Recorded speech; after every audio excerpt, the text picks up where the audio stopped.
satu hal, bahwa Indonesia sudah termakan propaganda Cina, menjadi penakut, menjadi ayam sayur. Fakta lain yang mau saya berikan lagi adalah ketika Ibu Susi, mantan menteri yang saya beri julukan Menteri Spesialis Penegakan Kedaulatan Maritim dan Perikanan ini, melakukan aksinya menenggelamkan kapal pencuri ikan, dia menegakkan kedaulatan dengan cara menenggelamkan banyak kapal Cina yang maling-maling tadi. Dan apa yang terjadi pada saat itu? Cina diam aja tuh. Oh lupa, ternyata nggak diam juga. Buktinya Bu Susi nggak kepake ya sekarang. Oke, kita lanjut. Bener deh, menurut saya Ibu Susi ini lebih NKRI dari Angkatan Laut Indonesia selama ini, dan itu fakta. Beliau lebih NKRI dari Menkosaurus yang mengurusi investasi Cina. Ibu Susi menenggelamkan lebih 200 kapal pencuri ikan di lautan Indonesia. Bahkan di Natuna yang 80%-nya dicuri bisa berdaulat lagi zaman Bu Susi menjabat. Efeknya, kapal nelayan Indonesia kalau menangkap ikan di Natuna bisa panen raya terus.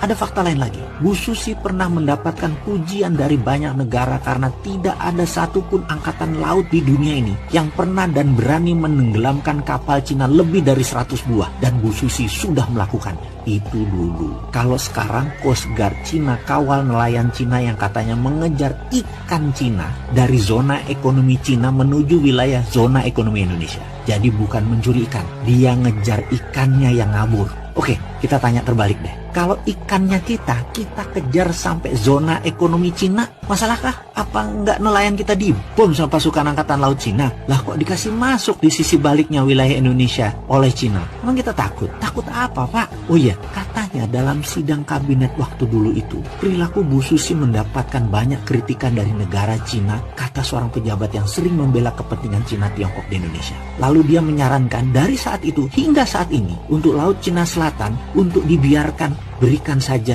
Cina untuk memakainya. Seperti Tiongkok lakukan selama ratusan tahun sebagai traditional fishing groundnya Cina. Dilanjutkan katanya, dengan demikian Cina akan terus membantu Indonesia dari sisi lain, yaitu sisi keuangan dan modal investasi. Indonesia minta timbal balik dengan melakukan tawaran bahwa traditional fishing ground kita kasih ke Cina dan Indonesia dapat modal. Kita nggak dapat dukungan Cina kalau Indonesia ganggu Laut Cina Selatan ala Ibu Susi saat ini. Dalam hati saya selalu heran dengan komentar beliau yang terhormat ini. Sering saya komentar dalam hati, ini menteri apaan ya? Ini orang nggak NKRI banget. Tempe bener sih ini orang. Masa kedaulatan NKRI ditukar dengan materi secuil? Apa yang terjadi dengan pulau-pulau kosong di sekitar Natuna kalau didiamkan tidak disusikan?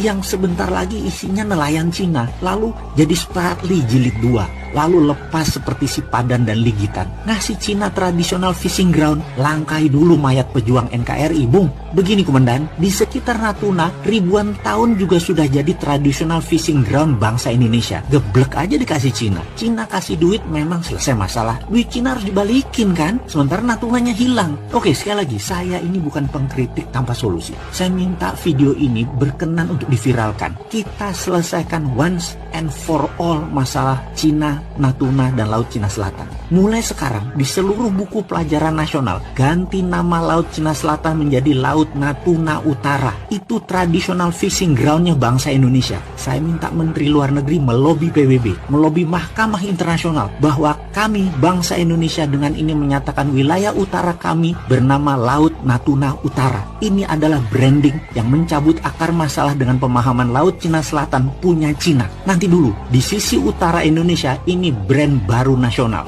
Sahabat, bantu NKRI untuk membranding kedaulatan sisi utara ini. Kontribusi kita kecil, tapi kalau diviralkan ke jutaan orang, maka ini menjadi collective belief bangsa Indonesia. Ini paradigma Indonesia baru, Laut Natuna Utara.